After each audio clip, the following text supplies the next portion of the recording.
क्या आपने किसी मुल्क को बर्बाद होते हुए देखा है? क्या आपने देखा है कि जब कोई मुल्क खुद को मिटाने पर आ जाए तो उसके शुरुआती लक्षण कैसे होते हैं? अगर नहीं देखा तो आज जनहित में जरूर देखेंगे। और इसीलिए आप देखेंगे क्योंकि पड़ोसी में ही नफरत और कट्टरता की बीमारी फैल रही है, तो उसके वायरस उड़कर हमारे घर में भी आ सकते हैं। सबसे पहले इस नफरत का वो हुजूम देखिए, क्योंकि इसे देखे बिना आपके लिए उस खतरे को भांपना कठिन होगा जो हमारे पड़ोस में हमारे ही लिए खड़ा हो रहा है। यह भारत का पश्चिमी पड़ोसी पाकिस्तान नहीं बल्कि पूर्व दिशा का पड़ोसी बांग्लादेश है, जिसका वजूद भारत की वजह से था। ढाका के माणिक मिया एवेन्यू पर यह हुजूम इस्लामिक कट्टरपंथी उस्मान हादी के जनाजे में जमा हुआ था। लाखों की भीड़ थी। यह फैन फॉलोइंग है उस उस्मान हादी की जिसे 13 दिसंबर को सरेआम सिर पर गोली मारी गई थी और 18 तारीख को इसकी मौत के बाद से बांग्लादेश में फिर हिंसा हो रही है।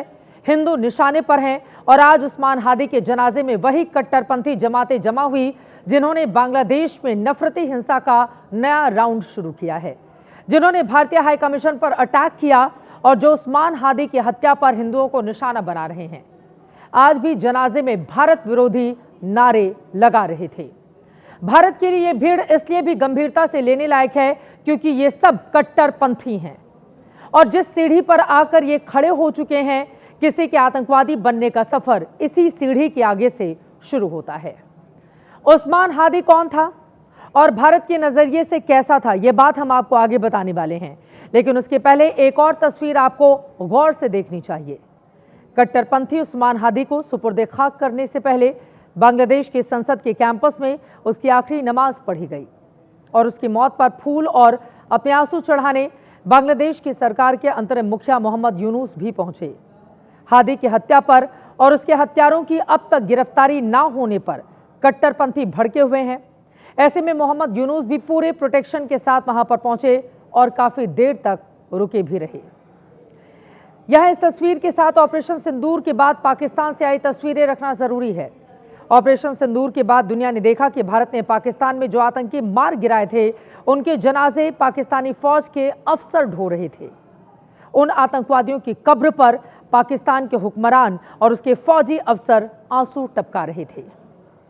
उस्मान हादी के जनाजे में मोहम्मद यूनुस का जाना भी इससे कोई बहुत अलग नहीं है। माना कि उस्मान हादी घोषित आतंकवादी नहीं था, लेकिन आतंकवाद का प्राइमरी एग्जाम उसने पास कर रखा था, जिसे सामान्य भाषा में हम कट्टरपंथी कहते हैं। एक सरकार कट्टरपंथी के शोक में खड़ी हुई है। इस तस्वीर में भारत के लिहाज से ये फिक्र की बात है। तस्वीरें आपने देख ली हैं। उस्मान हादी अगस्त 2024 में बांग्लादेश में हुए तख्ता पलट का पोस्टर बॉय था। जुलाई 2024 में ही उसे इनकलाब मंच के नाम से अपना यूथ प्लेटफॉर्म तैयार किया था। जमातों के सपोर्ट से बांग्लादेश के अंतरिम मुखिया बने मोहम्मद यूनुस ने बाद में हादी को अलग थलग कर दिया था। उसके इनकलाब को भी बैन कर दिया गया था। इसीलिए उस्मान हादी बांग्लादेश में होने जा रहे चुनाव में निर्दलीय उम्मीदवार खड़ा हुआ था। लेकिन चुनाव के ऐलान के अगले ही रोज उस्मान को सिर में गोलियां मार दी गईं। जमातों का गुस्सा शेख हसीना की पार्टी पर फूटा और शेख हसीना भारत की शरण में है। हालांकि शक की सुई खुद यूनुस सरकार और उसके पाकिस्तानी गठजोड़ पर भी है, लेकिन इन सब के बीच कुछ सवाल हैं। क्या उस्मान हादी की हत्या के पीछे यूनुस सरकार ही तो नहीं है, क्योंकि उस्मान हादी यूनुस सरकार को चुनौती दे रहा था, या उस्मान हादी की हत्या पाकिस्तान की आईएसआई ने कराई है। साजिश ये तो नहीं कि हत्या का शक भारत पर जाए, हिंसा भड़के और भारत के भीतर भी माहौल खराब हो। अब एक और तस्वीर आपको दिखाते हैं और उस खतरनाक सोच को समझिए जिसकी तरफ बांग्लादेश जा रहा है। यह दिल्ली में बांग्लादेश का दूतावास है, जहां उस्मान हादी की मौत के मातम में बांग्लादेश का झंडा झुका दिया गया। दिमाग पर जोर डालिए कि आपने इसके पहले कब किसी देश को एक कट्टरपंथी की मौत को शहादत बताते हुए उस पर राष्ट्रीय मातम मनाने और उसकी शान में देश का झंडा झुकते हुए देखा था। यह है कट्टरपंथी सोच का वो खतरा जो बांग्लादेश में बढ़ रहा है और ये बांग्लादेश हमारे पड़ोस में है। उस्मान हादी जो बांग्लादेश में कट्टरपंथ का उभरता चेहरा था, वो उस्मान हादी जिसकी जुबान भारत के खिलाफ जहरीली थी। वो उस्मान हादी जिसने भारत तोड़ने का नक्शा जारी किया था। उस्मान जिसका मंसूबा 7 सिस्टर स्टेट को ग्रेटर बांग्लादेश में लाना था।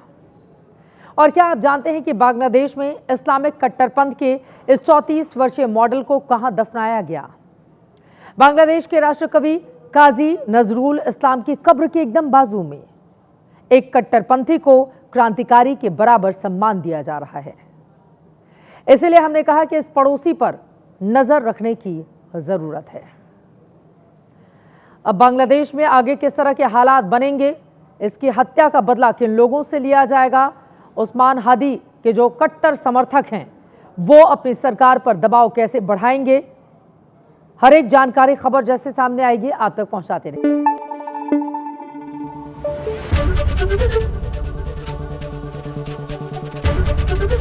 एबीपी न्यूज आपको रखे आगे।